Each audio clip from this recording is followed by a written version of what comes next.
Our next speaker is going to be talking about a subject that is very important to all of us in the development community, and that is working with donor advisors.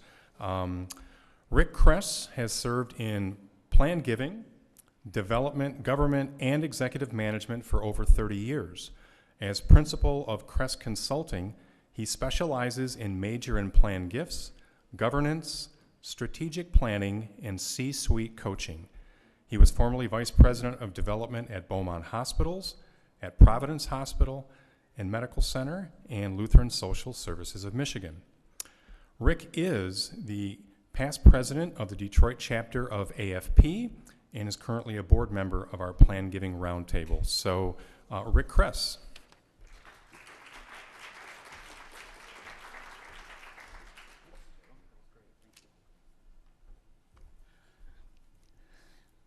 Thank you, Joe, for that very nice introduction. Joe and I worked on Plan Giving together some years ago at St. Joe, Oakland, and he did some great work with their committee and so on. So thank you, and glad to know that all of you are here. I expected about 6, so maybe there's a lot more interest in this topic than I was counting on, which is great. However, I know that the 1:30 slot right after lunch is kind of deadly. Not for me, but for you, especially in Plan Giving. So I'm going to start with a little bit of fun, and we'll move into it from there. I remember the first time I ever attended a NIMCRUT presentation was at 1:30. And I can tell you that is the only thing I remember about that presentation. We will be a little interactive, and I'd like you to be interactive at your tables. It's difficult to hear each other across a room like this, so I hope you'll get cozy with your buddies, and we'll get through this. And if you have specific questions or observations, our angel, Lori Angel, is right there with the microphone, and we'll do our best to entertain those, okay? We're going to start with a true or false quiz.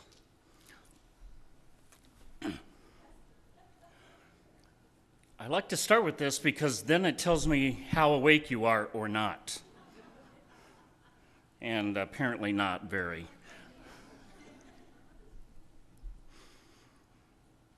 All right, true or false? Only a few advisors talk to their clients about charitable gifts. True or false? Look at somebody at your table and vote it up or down.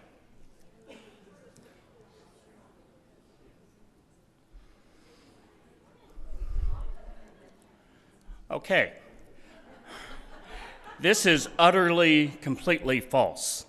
Statistics say that 96% of advisors talk to their clients about philanthropy in some way or another.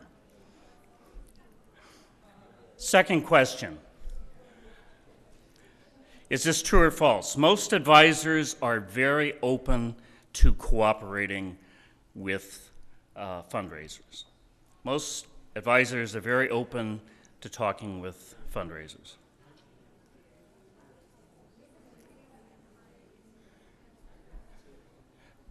Maybe your personal experience changes your answer, but here you go. Yeah, they are very open to talking to professional fundraisers who are professional in the way they do it. Next question. All advisors are experts in structured charitable gifts. True or false?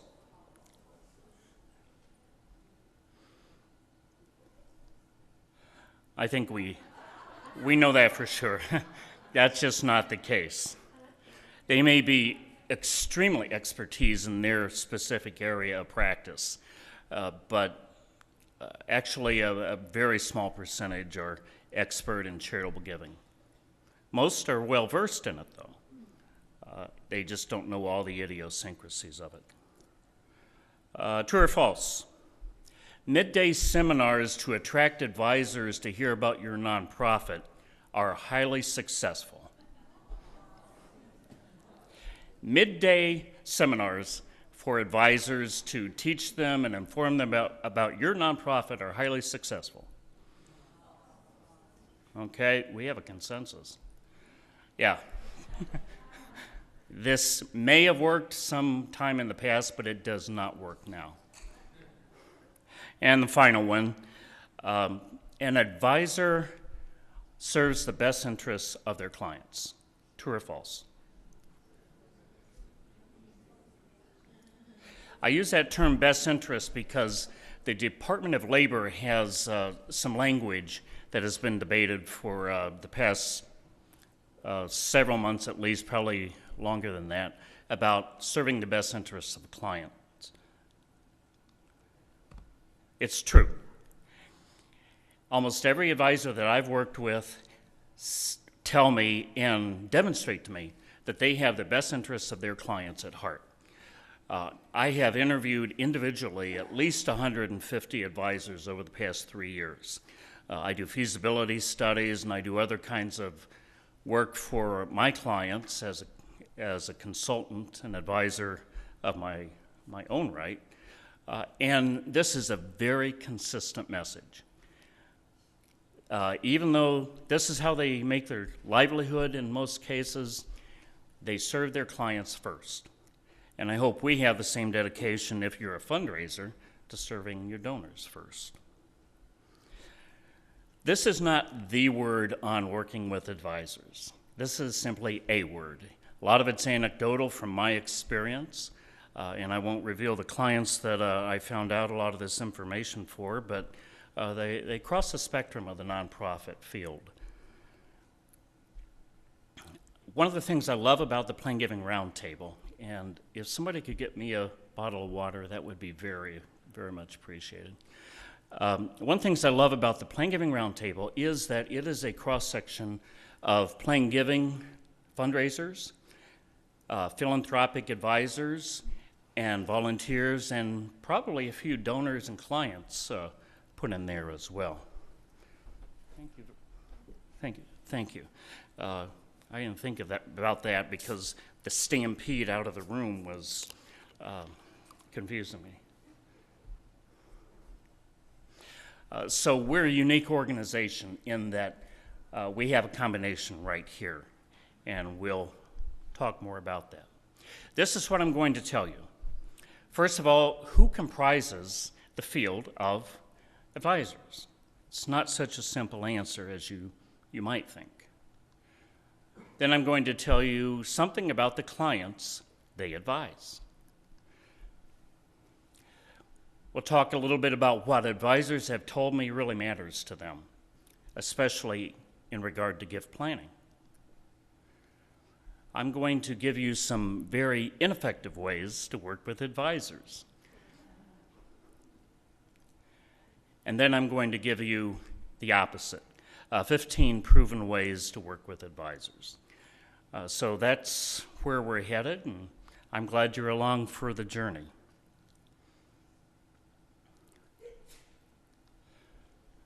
Working with advisors is probably two things. One is the puzzle, where you're putting pieces together a little more on the technical side. The other is a palette of colors, where you're designing, you're being creative, and you need both skills in your tool belt. So I build out these themes as we go through this presentation because I know lunch is starting to settle. Who comprises the field of planned giving advisors? I'd like you to talk to your buddies at the table, and if you don't have enough buddies at your table, crash somebody else's. Just take about 1 minute, answer this question, please.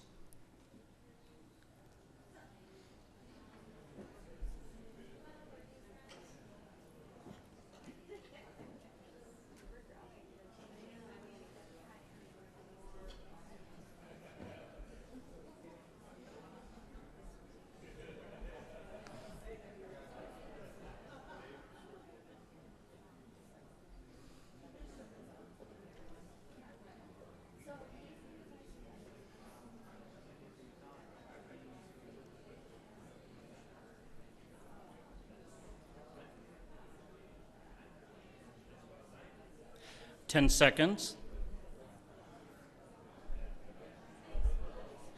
This is like speed dating. Okay, time's up. You solved that question, didn't you? No, of course not.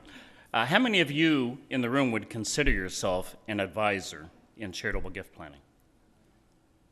All right, I didn't say fundraiser, I said advisor. And sometimes there's a difference. I'm going to walk you through some very quick things about who comprises the field of advisors. This could be a presentation all on its own. We cannot paint with the same brush. They share a lot of characteristics. They're highly motivated, they're highly devoted to their clients. Those are the two things that stand out most to me about the many advisors that I've worked with through the years. I put a definition here because every advisor seems to define themselves a little bit differently. Some are attorneys. Well, what kind of attorney? And it narrows down, just like fundraisers are in annual giving, and then you subdivide many times. A person or a company that advises people on making structured gifts. That's what a planned gift is. It's pretty much anything beyond writing a check. It requires some planning and some structure to it. I prefer the term structured gift to planned gift because nobody says, oops, I made a gift. They're all planned, if you think about it.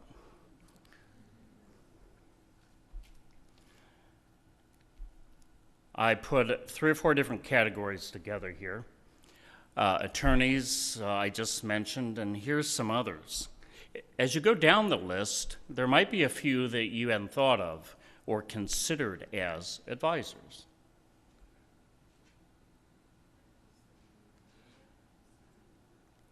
Where does the president get his news? From Fox News. He says that and he quotes it in his tweets. People get their sources of information from many different places. Some of it's even good. These are some of the more common certifications in fundraising. I'm going to walk through these and ask you to raise your hand if you have any of these certifications. AEP. Anyone? Okay. CFP. Just one? Okay. CHFC. No? CLU? CPA? Or bookkeeper, accountant, CTFA, and JD. We have a few attorneys. Let's talk about fundraising categories. ACFRE, CAP, this is a kind of a new designation. CFRE, and those of you who go through that process, you know this is pronounced suffer. The ACFRE is simply advanced suffering. CSPG, any?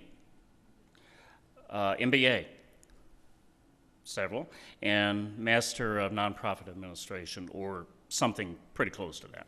All right, good. This is what Stelter and Company came up with when they surveyed estate planners. Almost all male. Only a tiny fraction are under the age of 35.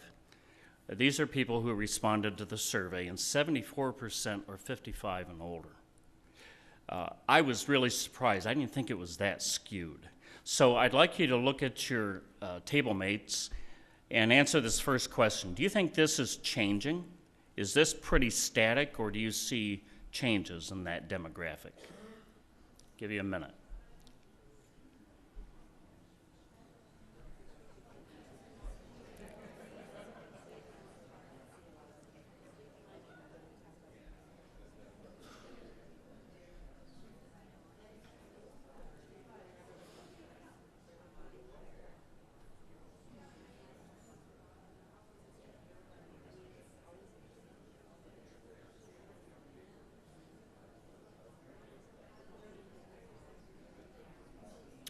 10 seconds.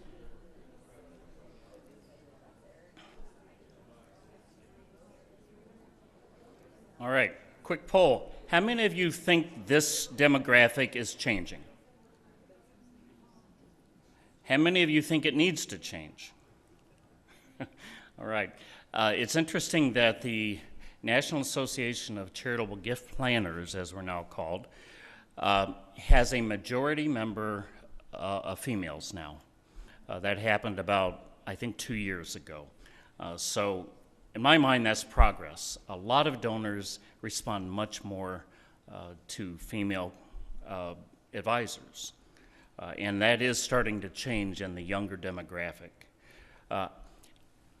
Back to your tables. As an advisor, whatever kind of advice you dispense, if you had to say what is one key advantage or disadvantage of a structured gift, what would it be? Pro or con, just talk to your table and ask what they think.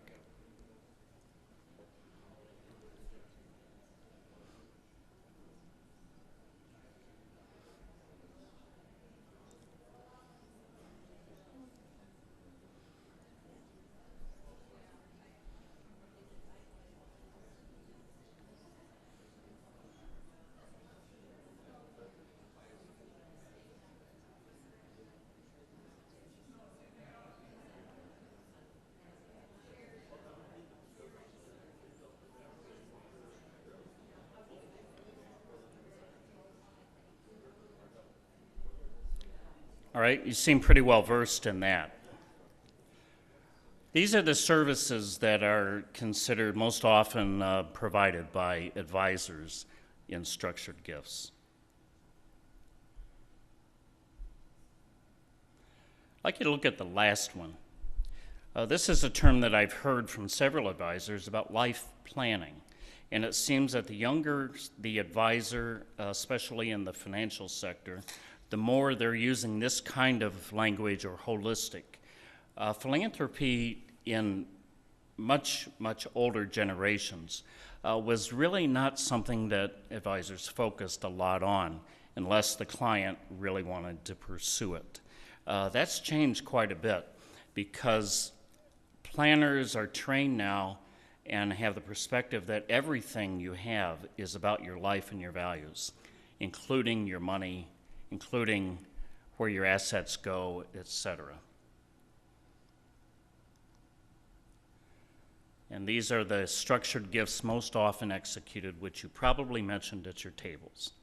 I'm going to talk more about donor-advised funds in a few minutes, but that's one that has mushroomed tremendously. Gift annuities, though, have really not done so well in the interest market that we have right now. There was a time when gift annuities just kind of rock and rolled, but that's when inflation was high and some other things. They're still a good option, but they're just not as popular. Who do they advise? I'm thinking about primarily not fundraisers, but if you'd like to put that in your universe, we can do that. These are the clients of the advisors. Great spans of wealth. And as you go down $1 million and up, you see that almost every advisor in the financial field has clients $1 million to $4 or $5 million. That surprised me a little bit as I was doing the research because I figured financial planners, attorneys, they only deal with the upper crust, and that is clearly not the case.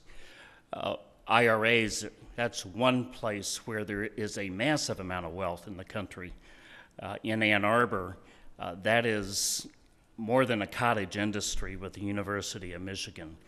TIAA Kress, or I think it's TIAA now, is that correct?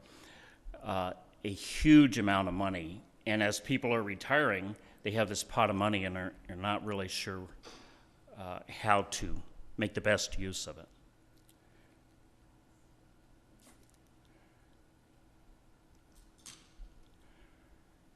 Now, this is a little confusing. I'll have to explain this, and I hope I can do it well.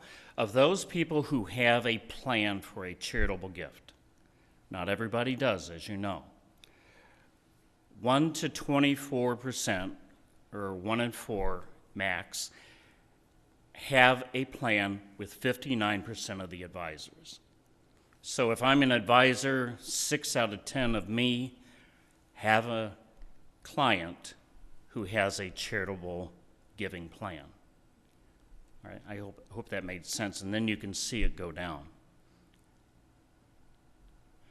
So the money in the financial realm is also pretty closely tied to the giving realm, just like Craig Ruck told us at lunch. Don't glaze over. I'm going to move through this quickly. Why don't clients of financial advisors make gifts?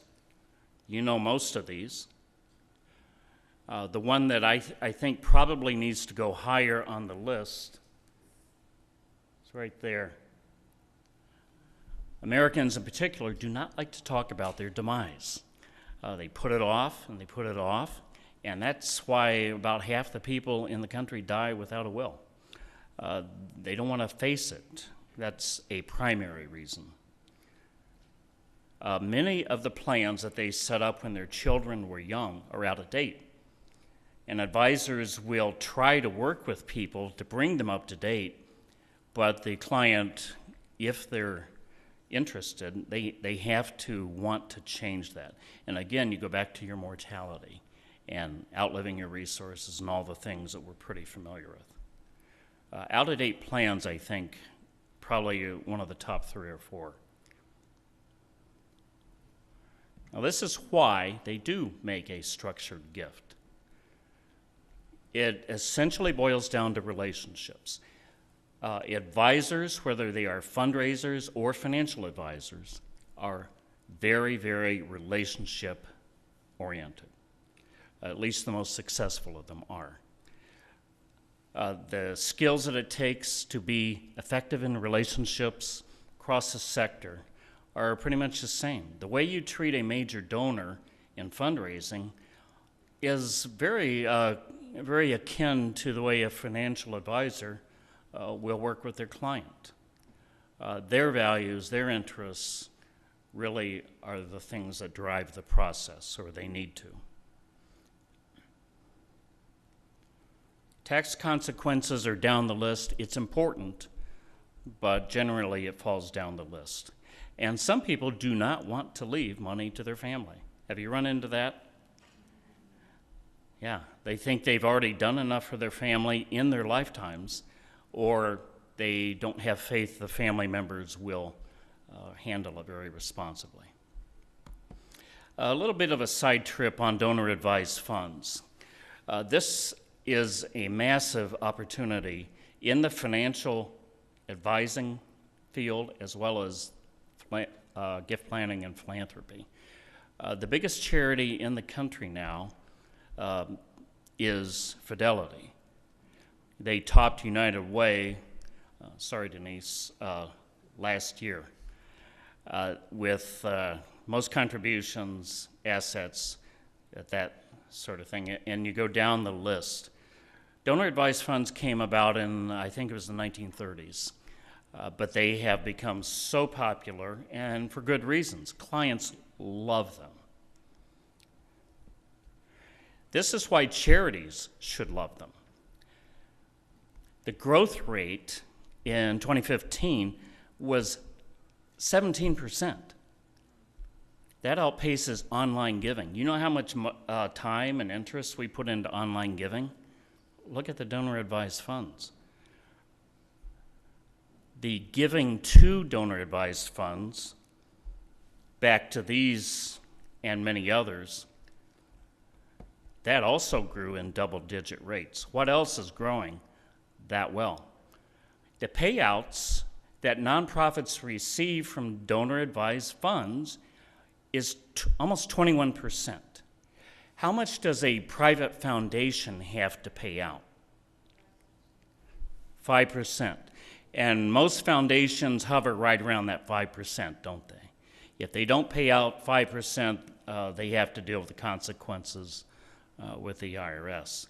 21% payout. One of the criticisms of donor-advised funds is that it's just this massive pot of money that isn't going anywhere. Well, that's not true. Just take a look. This comes from the National Philanthropic Trust, by the way, and they do a report every year on donor-advised funds. I encourage you to go take a look and even compare previous years. It's about the only place I know of that gives this kind of data. The number of donor-advised funds, again, grew 11%, and the average size, not quite 10%, but pretty close. The average donor-advised fund is $235,000. Our first speaker today from Northern Trust, she said that the beneficiary designation for donor-advised funds, 95% of their clients don't have it. What a great opportunity for everybody. Financial advisors, attorneys, CPAs, as well as fundraisers like the chance to talk to their clients, right? It's relationship-based. And this is a great opportunity for you to suggest to an advisor that you would like to work with. I want you to look at your table again and talk about donor-advised funds. What do you think of these numbers? And do you have experience with it? What are the problems that you've run into?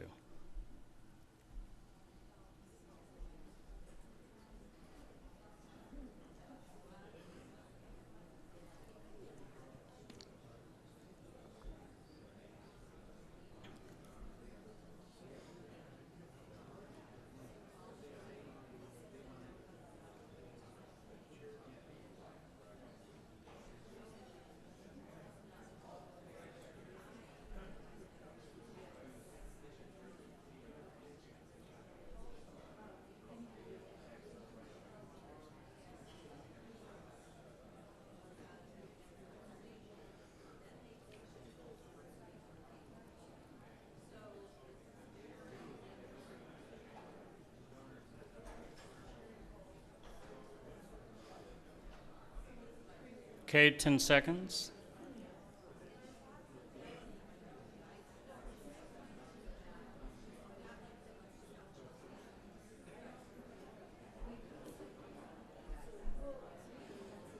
Okay, seems to be a lot of interest in that. Maybe we'll do one just on donor-advised funds next year. In the United States, the last Giving USA report indicated, I think it was 21 billion in bequests, and they report that out separately. The value of donor-advised funds compared to that is almost 15 billion. It won't be long before donor-advised funds are paying out more than bequests. And as our first speaker talked about, this is becoming a proto-bequest. My turn. However, I can tell you I don't see hardly any publicity in nonprofits about donor-advised funds. It's scant at best. Does your website have that?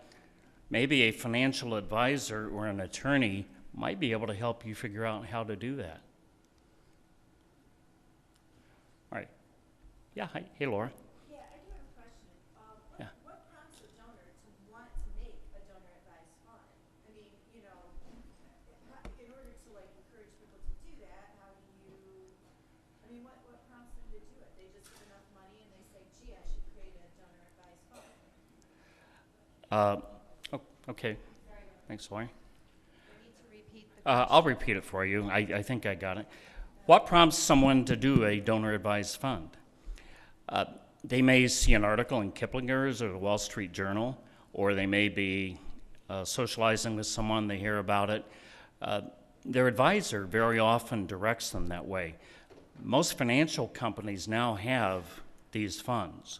I was talking with someone about a year ago from Raymond James, and they told me they have one. So it's not just the Fidelities and Vanguards. It goes way down the list. And think about it, it's very easy for a donor to transfer money from an account to an account with the same company. You can do it online usually, or you call your advisor and they take care of it.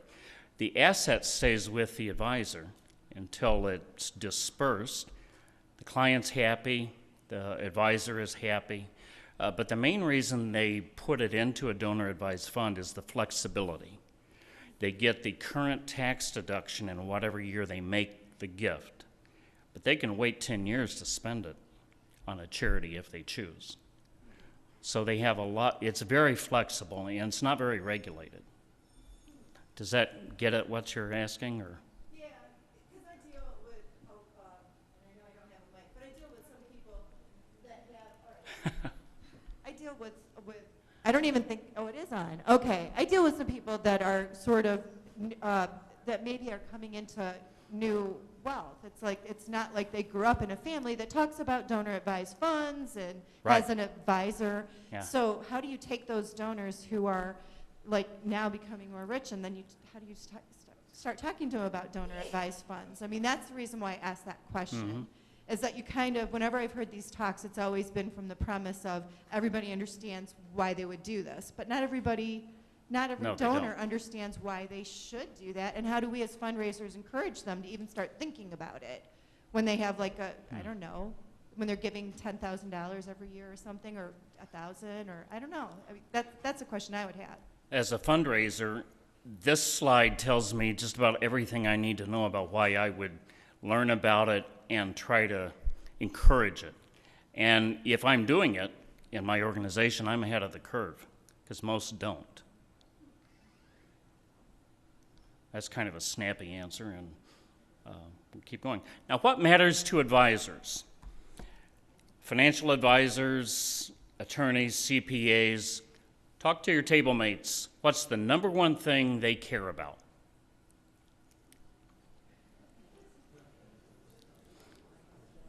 You don't have to have the same answer, by the way.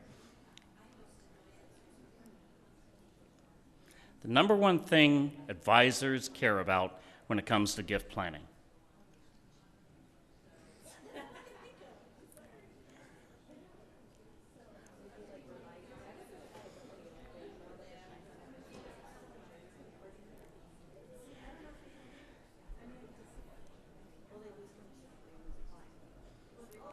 All right, you're struggling with this one just a little bit.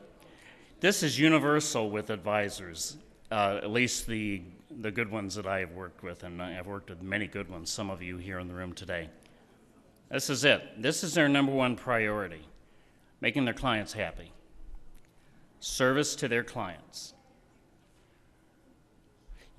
If you don't remember anything else, as the cliche goes, this is what you have to remember about working with advisors. They will not act against the interests of their clients. It's ethical, it's legal, it's just counterproductive to everything they're trained and believe in. Their clients are number one. If you're a fundraiser, are your donors number one? Do you have that same kind of loyalty and devotion? They serve their clients first and foremost. They have very clear ethical boundaries. Many of them have told me that they will not tell you who their clients are.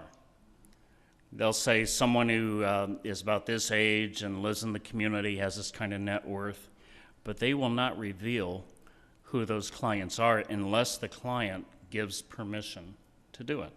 I admire that. I wish they'd tell me, but they don't. And I found that there is a high level of openness to working with nonprofit organizations if a nonprofit doesn't mess it up. We're going to talk about that in just a minute. Here's something that may surprise you. Most advisors who advise on charitable gift plans are involved in nonprofit organizations. In fact, a majority of them have a nonprofit in their own charitable giving structured plans. Now, that's something of a revelation to me a couple of years ago when I came across this. Not only can they be allies for you, they might even be donors. They might already be donors. An inflection point is something where the conversation changes. That's the simplest way I can put it. If my voice goes way up, that's an inflection. The conversation changes. Here are some reasons why. Life changes. Somebody's health. Somebody comes into a big payout. Somebody loses a lot of money. Children have different needs. As you mature and go through your lifetime, what's important to you also shifts. Advisors tell me that these are perfect times to talk about a client's financial goals and their life goals. They're at a point where they're willing to listen. They are trusted advisors, and so they have a broad perspective that is usually formed over a period of years. Many of the advisors I talk to have clients that go back decades, and they're all over the world, not just all over the country. They maintain the relationship because of the trust and the performance of the advisor. Actually, most nonprofits, maybe not most, but how many nonprofits have that kind of solid relationship with donors? The best fundraisers do, but with all the transitions in the nonprofit field, that's something we can learn. An advisor offers a lot of services. That's that last point. Advisors, like fundraisers, do well when their clients do well. Pretty simple. That's why client service is so high a priority. Also, advisors know what's going on in the community because they're involved.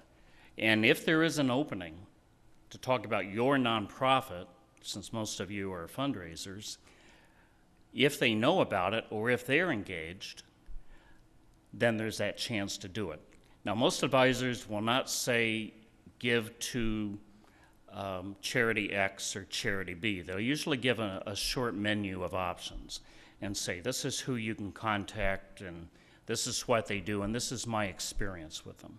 That carries a lot of weight with a potential donor. Let's talk about advisor compensation.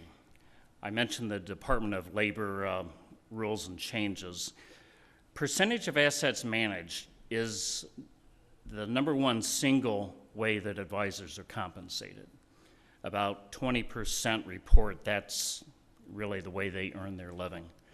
Commission on products, so sales of insurance or other financial products, services. And then fees. If you have an attorney draw up a will, it can go anywhere from $500 to thousands of dollars, depending on how persnickety the client is and how complicated their estate is. Most advisors seem to have some combination of these three. Keep that in mind as you're talking to an advisor. If you can talk their language, you're a lot more likely to establish your own credibility.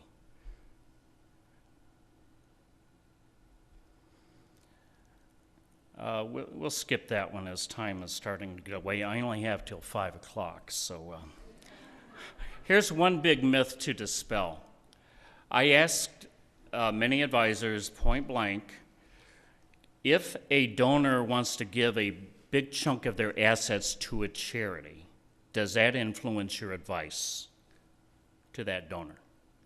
Well, if you pull assets out of their management, you would think the answer, of course, is yes.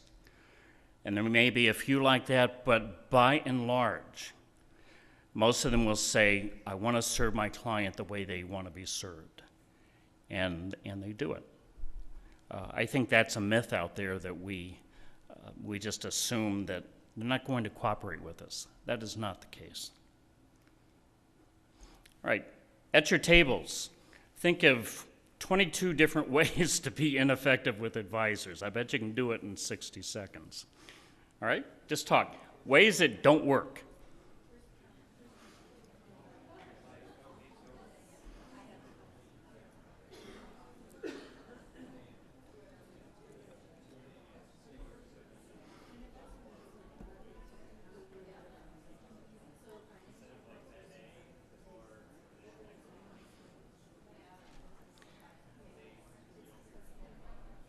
Lori, are you still with us in the room? Oh, you have the mic? Okay. I'd like to hear a couple of the doozies, if you wouldn't mind wandering around the room.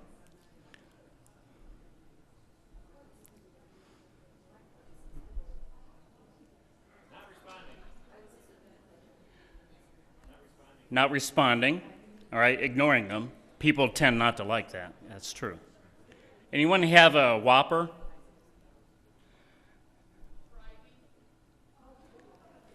I'm sorry, couldn't hear you. Bribing. Driving? Oh, bribing, okay. That's probably not a good idea. There's penitentiary time for doing that. All right, these are proven ways to fail in working with advisors. Now, it sounds a little odd to go this direction, but hopefully you'll see where I'm headed with it. These are pretty much guaranteed to put the kibosh on working with advisors. Don't follow through, ignore them, don't thank people. Fundraisers in particular think they're really great at thanking people, and advisors tell me that they're really not very good at it in terms of their own relationship. Not being professional, poor customer service. It takes weeks to get back to somebody if they get back to them. Names are spelled wrong. There's no attention to detail. It's a sales pitch as soon as they talk to people. Be sure to be vague. Don't let them know what it is you're trying to do. We're a great organization. We help people. Okay, need a little more to work with if you want me to be an ally or an advocate with some of my clients. Pass relationships around like it's a football.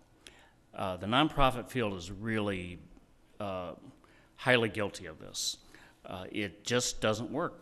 People in the relationship business can smell it, and they won't work with you if they think that's the way you're going to treat their clients. Remember, any recommendation from an advisor to a client represents the advisor, more so even than you. Don't think they work for you. They don't. They work for their clients, period. Back to that. Make sure you over-solicit people and do it poorly when you do it. Send them a lot of material they don't want. When I go into offices of advisors, I look around in the lobby to find out what kind of magazines they have. I see annual reports from nonprofits from 15 years ago. That's how valued those things are. Now, it's not to say you can't provide something, but provide only what they want. Don't just assume that your glossy whatever it is going to hit the spot, because it won't. Don't be transparent.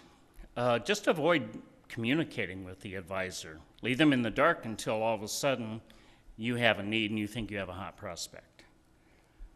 And don't do it on their terms. So what are effective ways to work with advisors? Here are 15 that advisors have told me. This isn't my ingenuity or insight. This is what they tell me. Cultivate the relationship, and do it in the way you do a donor relationship if you're a fundraiser.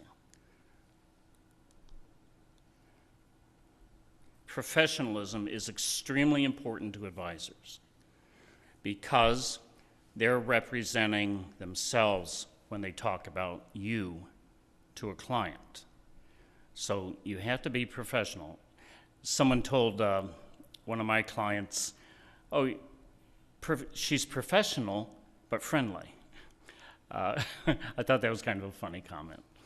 You can be friendly and professional at the same time. Mirror what the advisor is communicating to you. Be sure they know who to call. If they call your organization because they have a referral for you and they get the runaround, they'll probably move on to someone else because they know their client won't be treated with the respect they deserve. Just be responsive, follow up. You don't have to call back in the next hour, but within the next day, I think is the standard that you should aim for, and find out what kind of communication they desire. Just don't start sending them stuff. That's a big turnoff. Accountability. We hear more and more about the accountability and the transparency. I think us as professionals, we have to be transparent in our characters as well and see that we are serving not only the client or donor, but also the advisor. Opportunities for involvement by advisors. Some things that they do not like are midday luncheons because it breaks up their day and they have clients to serve. Maybe a breakfast every now and then. Some organizations do that exceptionally well. Carmanos Cancer is one that I've participated in, and I know they do just a tremendous job. If you want to provide a webinar, make it on demand. If you schedule it at a certain time, you're going to lose people. It has to be on-demand information, and make it short and make it attuned to the people they advise, not the advisor. They have all the technical information in their networks that they need. Build relationships. The majority of them tell me they're very open to a one-on-one meeting. Just sit down with them, tell them who you are, what you're about, be clear, and ask if there might be a way you can work with them. Some firms will even invite you in to do a little presentation at a staff meeting. They're surprisingly open to that. The on-demand case studies. If you want to provide something technical, a case study is perfect. You say, this is the situation of a person, these are their needs, interests, circumstances, this is what they have to work with financially, these are their goals, and this is how it resolved in a charitable gift. Those are beautiful. If you read Harvard Business Review, case studies have been part of their culture for decades. Adopt something like that. Put it on your website. It will intrigue people if you do. Host a networking event, but don't make it a sales pitch. The younger the advisor, the more interested they are in networking. Older advisors, really not so much. They have their network, and they don't want to take time out of their day to do that. But younger advisors, building their client base and their contact base, are pretty open to that. And right after work or right before work, during the day, doesn't work so well. If you provide information, make sure it's highly targeted. I don't have time to get into that, but don't scatter a lot of stuff around because it'll just make you look unprofessional. The connections there, number 10. If you have a built-in meeting, let's say an annual meeting of your nonprofit, invite advisors. Some of them will come because they will meet some of their clients there or potential clients. They're not selling their services at your meeting, but that's the kind of networking that makes sense to them. Here's one that we very rarely hear about. Be the expert in philanthropy in your community. There's so many resources and so many things you can do to find information. If you know an attorney is really good at estates, make a connection, get information from them.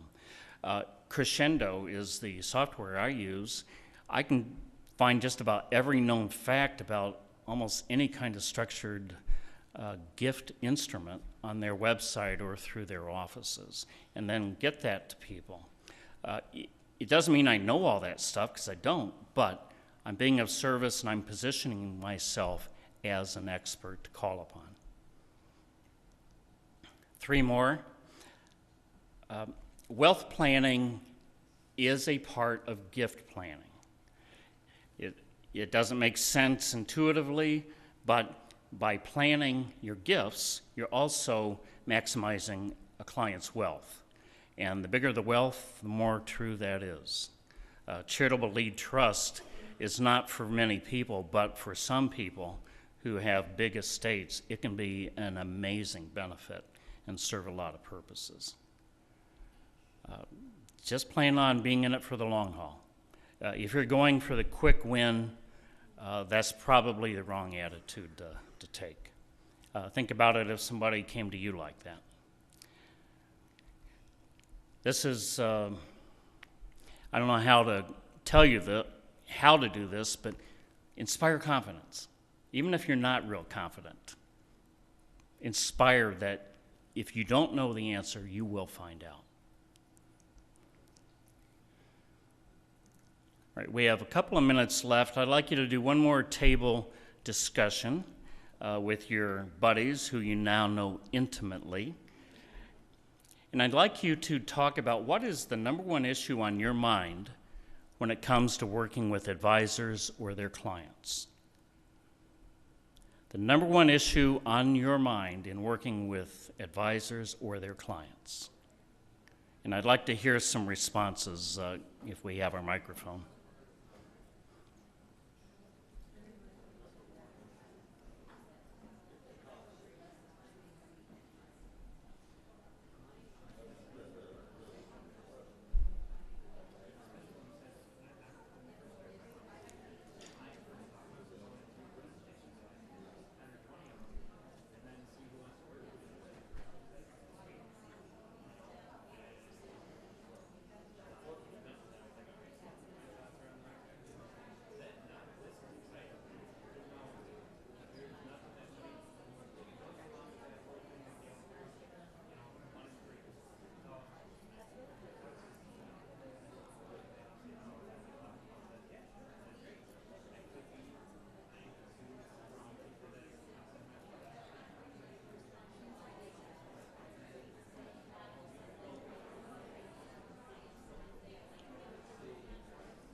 Okay, is anyone willing to volunteer and answer either something I've mentioned or something I haven't?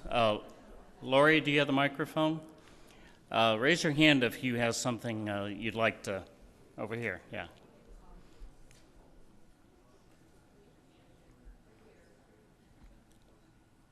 So I'm with okay, good, thanks. I'm with a community foundation. Yes. We have 200 volunteers that work for us in Genesee County. We intentionally recruit professional advisors of all of those that you listed to sit as volunteers on our grant-making committees, and then they learn our business, and they begin relationships with staff, and then from that, clients can come. Okay. So maximizing what you already have, because you're already doing a lot of that. And many of them don't understand the role of a community foundation. And so you're educating them as well as their clients. Good, I like that. Yeah. I have a question.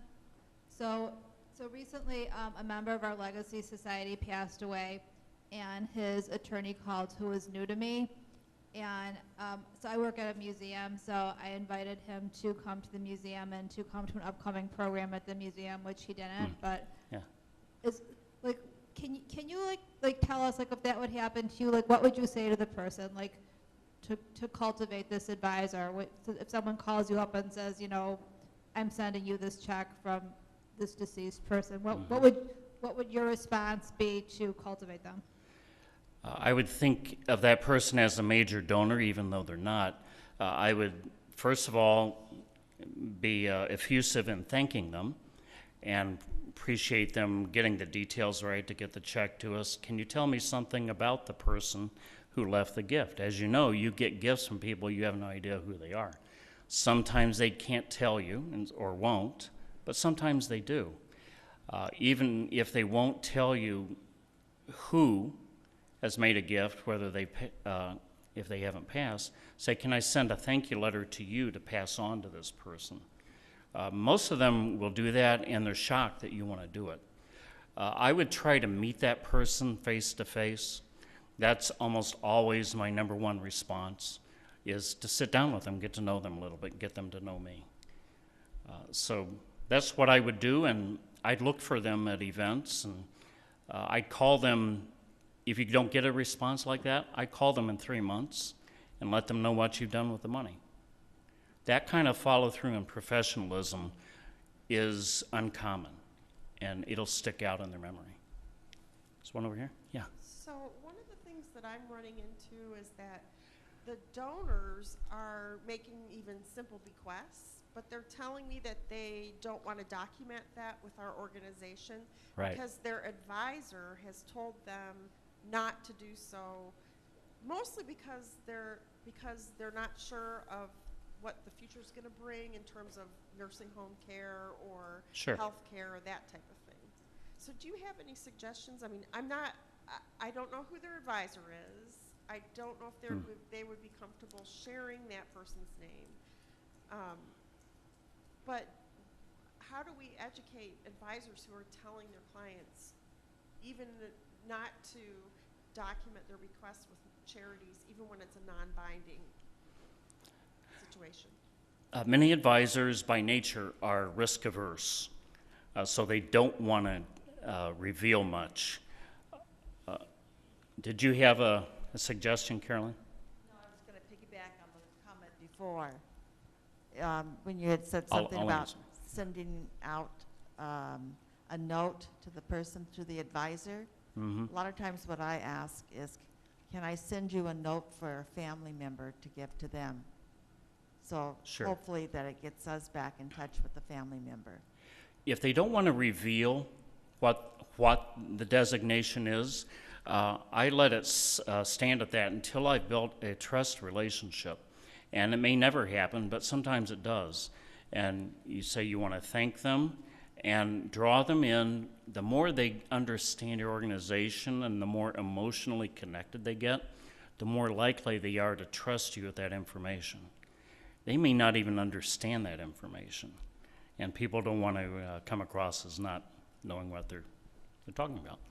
Joe, it's 2:30, and I think our time is up. Thank you so much. Appreciate this.